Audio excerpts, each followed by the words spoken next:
Hello, welcome back. It is so nice to see you again. If you are new, welcome to my channel. If you have clicked on this, you've probably already surmised this is going to be a little bit less about organizing and decluttering today, and a little bit more about a sensitive subject. So I recognize this video is not going to be for everyone, but my sincere hope is that through my own struggles and my own experiences, I can help in some way for you to either understand more about depression or perhaps help someone else. But the most important thing in this video is that I want you to know you do not have to go through this alone. Most people on the outside see me as this really happy person, and I am. I find joy in all types of small things. I always have something set up in the future for me to look forward to. I'm always changing things around me, and these are all coping mechanisms that I have in place due to my depression. I remember as a little kid, as young as 7 years old, not understanding what I was feeling. I always felt anxious, like I was in trouble. And I remember going to my mom's explaining, I don't know why, but I have these feelings like I'm in big trouble, like I've done something wrong. My poor mom didn't know anything about it, and she didn't know how to cope with anything related to this, so she would just say, well, then you must have done something wrong. Figure it out so that, you can own up to it and apologize. Well, this just made me feel guilty all of the time, and like these feelings were my fault, and I carried this through until adulthood. So into adulthood, I would just put on this big happy face and just say, I'm fine, everything's fine, and try and ignore these nagging feelings because I could never pinpoint what was wrong. If you feel this way, or if you know someone who deals with depression, I just want to start off with immediately identifying the difference between being sad and being depressed, because I don't think a lot of people understand the difference. Being sad is when something that you can identify happened in your life. An illness, the passing of a loved one, the loss of a job. There is an event that you can point to, and this is causing those feelings, and you're mourning and processing the feelings to go through. Depression isn't like that. Depression are these feelings that sometimes creep in slowly or sometimes just hit you out of nowhere, and you have no pinpointed reason. They are just these feelings of anxiousness, sadness, hopelessness, and there's nothing you can do to say it's because of that. That is the biggest difference between sadness and depression, which is why if you've ever felt these things and someone says, well, just snap out of it, or, just do something to change your way of thinking.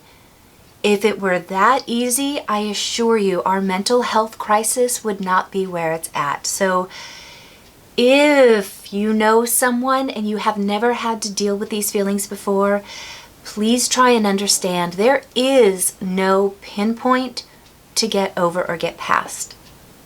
All we can do is try and cope and learn tools to handle these feelings that have no origin. One of the first tools I want to share with you, and this has been a big help for me, is it's okay to have these feelings. It's okay to be honest about how you are feeling, both with yourself and with those people around you. I find that this is one of the things that I forget most often, is when I'm starting to feel a little bit off, I just try and push through it. I just try and work through it thinking it'll be okay. It is much healthier to take a second and go, wait a minute, maybe I need to just rest and give myself a little bit of nurturing, and then I can move forward.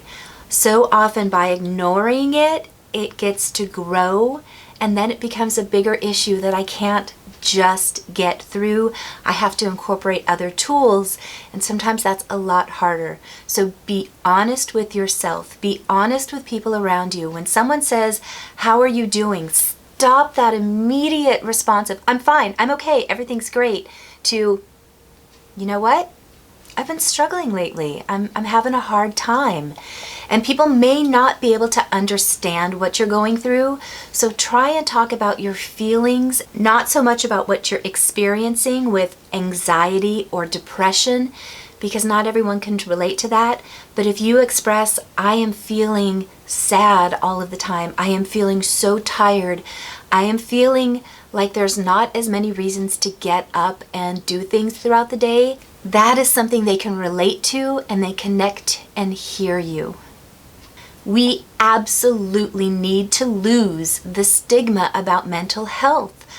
I first-handedly have had so many experiences with being ashamed and embarrassed about not being strong enough to push through a certain time. And I've watched so many other people, there are so many stories on YouTube and I've watched them, and that seems to be the unifying thing with everyone, is we're ashamed of not having control over our emotions. We wouldn't be ashamed if we had some sort of disease. We wouldn't be ashamed to say, I have a brain tumor, I have cancer, I had ovarian tumors. That is not something I had control over. I was never embarrassed to share that story, yet I have always been embarrassed and have hidden the fact that I suffer from mental illness, that I have depression. We need to not be like that. As a society, we should never judge someone who is going through any type of illness, regardless of whether it's physical or mental. With that comes the lines of defense that we take. If you're feeling sick, there's never judgment for going to a doctor. With our mental health, there should never be any type of stigma with going to therapy or seeking a mental health professional. That is okay, and if you need that help, I encourage you, reach out and make an appointment. And if you know someone who is suffering, please encourage them to do the same. These types of treatments are so essential and perfectly acceptable.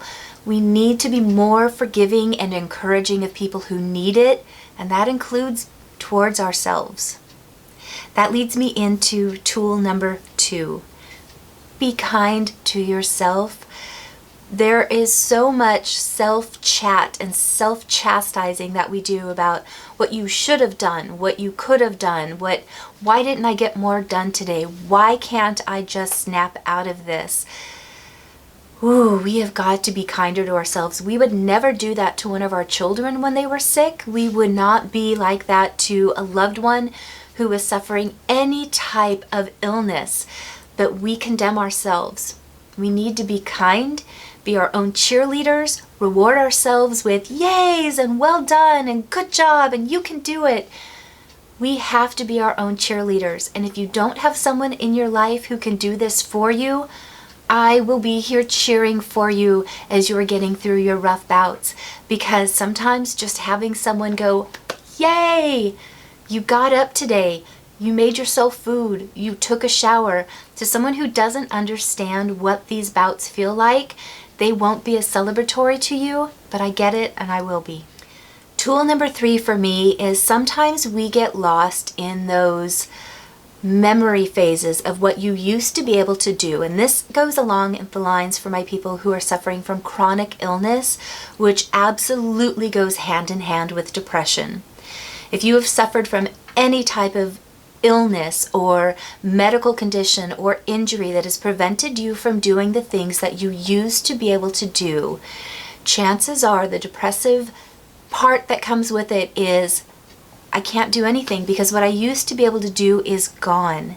That's not to say that you're forced to accept how things are, because there's always hope to be able to get past something. But it does mean, once again, that we need to look at ourselves with a kinder lens and try and look at what you have now that you can utilize to move forward. A way to change this is try and find something that you enjoy doing right now, not what you used to do in the past, but something that you enjoy right now that you could start incorporating into your daily life and help you get through those tougher days.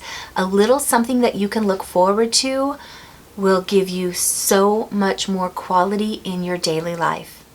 I feel horrible for not remembering who shared this with me, but This last bout that I had was a pretty big and deep one, and as I was coming back out of it, one of my viewers shared this wonderful, sweet little thing, which is just do the next right thing. And for some reason that resonated so much with me because I'm a planner. I love looking forward. I love planning things out. So once again, I have things to look forward to that carry me through the days, weeks, and months.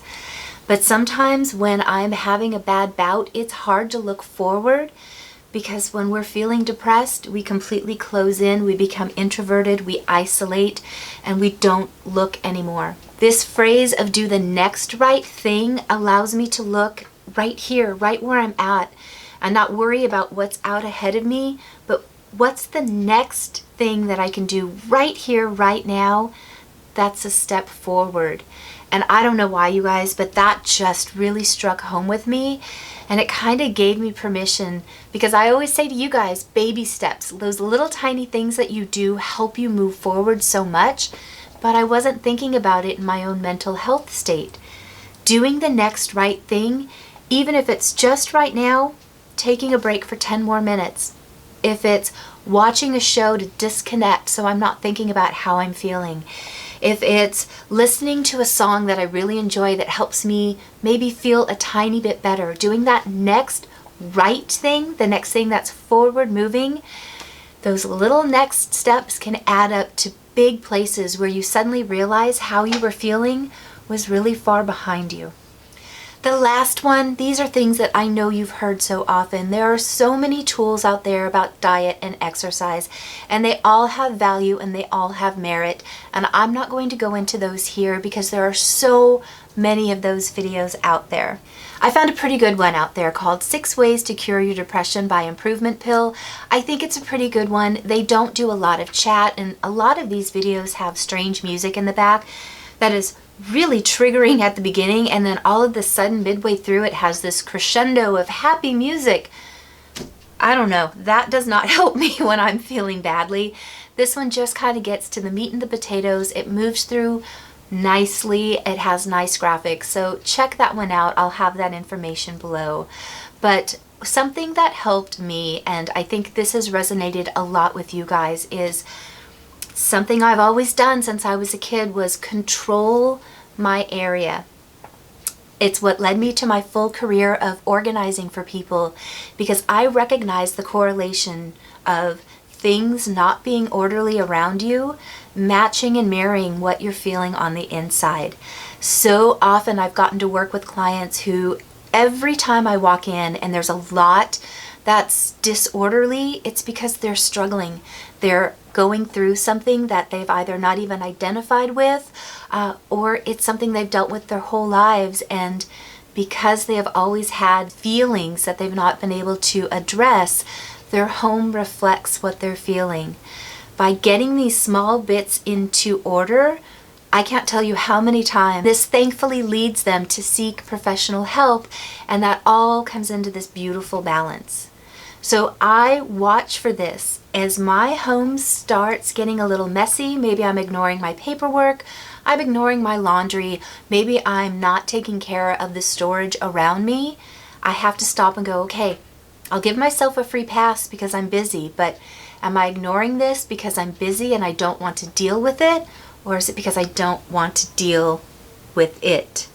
This is a really huge defining thing, and I know if you have not dealt with depression, you're thinking, that is the dumbest thing I've ever heard, dislike, but I promise if you have dealt with any type of these emotions, you get what I'm saying. I'm going to wrap this up. I want you to know that no matter where you are at, these feelings that you have are not forever. Depression is a liar. It tells you some pretty dark, horrible things that you start to believe. Don't believe them. I have come through it so many times. I promise if you can find tools that work for you, and that's why I recommend, and anything that I'm doing, whether it's crafting, organizing, decluttering, you always have to find the method that clicks and resonates with you. Tools are like dating. You have to go through a lot of them before you find something that clicks. but keep trying. Don't give up. I am going to be here as your biggest cheerleader. I know it might be hard right now, but please keep me posted. I have my comments below and I interact with them. If you've ever left me a comment, you know that I interact with you in one way or another. I don't ever ignore my comments. Most of the time I actually comment right back. But I also have a wonderful Facebook support group where we come together for organizing ideas, crafting ideas, decluttering ideas, just general support for I had a crappy day. This group is amazing, and if you're looking for a positive place, that information is in the description below.